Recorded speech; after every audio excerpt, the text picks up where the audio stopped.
अस्सलाम वालेकुम नाजरीन, आप अभी जो स्क्रीन पर वीडियो देख रहे हैं ये किसी फिल्मी सीन का हिस्सा नहीं बल्कि ये उस बहादुर बच्चे की बहादुरी का सबूत है जिसने इस छोटी सी उम्र में बगैर किसी डर खौफ के ये कारनामा सर अंजाम दिया और रातों रात पूरे सोशल मीडिया पर यह ट्रेंड बन चुका है और पूरा पाकिस्तान इस बच्चे की बहादुरी पर इसे दाद दे रहा है। वाकया कुछ यूँ हुआ कि गुजरात शहर में काफ़ी अरसे से मोटरसाइकिल चोरों का गैंग बहुत एक्टिव था। आए रोज़ लोगों के मोटरसाइकिल चोरी हो जाते थे। लोग बहुत ज़्यादा तंग थे लेकिन इन चोरों का कोई सुराग नहीं मिल रहा था। गुज़श्ता रोज़ जब 8वीं क्लास का तालिबे इल्म अहमद ट्यूशन पढ़कर घर वापस आ रहा था, इस दौरान इसे गली में शोर सुना, चोर चोर चोर। मैं ट्यूशन पढ़ के वापस आ रहा था, मुझे साइड पर खड़ा होकर मैंने चोर का इंतजार किया, कभी यहाँ से गुजरेगा उसको मैं साइकिल टकरा दूं। अहमद के बकौल इसने सामने से मोटरसाइकिल चोरों को आते हुए देखा।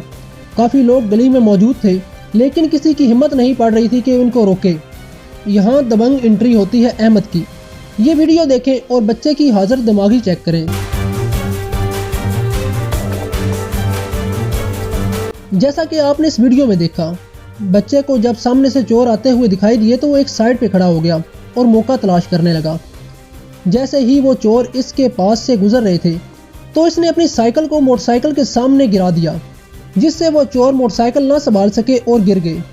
और किस्सा सिर्फ यहाँ ही ख़त्म नहीं होता बल्कि बच्चा उन चोरों के पीछे भागता है, जैसा कि आपको वीडियो में नज़र आ रहा होगा।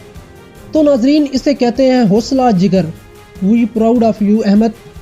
इसके बाद जब ये सीसीटीवी की वीडियो वायरल होती है और पूरे सोशल मीडिया पर टॉप ट्रेंड बन जाती है, तो उसके बाद अहले इलाका और शहरियों ने अहमद की भरपूर हौसला अफजाई की।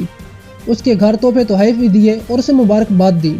उसके बाद गुजरात पुलिस हरकत में आती है और डीपीओ गुजरात की तरफ से बच्चे को 10,000 रुपये नकद इनाम और नई साइकिल लेकर देने का वादा भी करते हैं।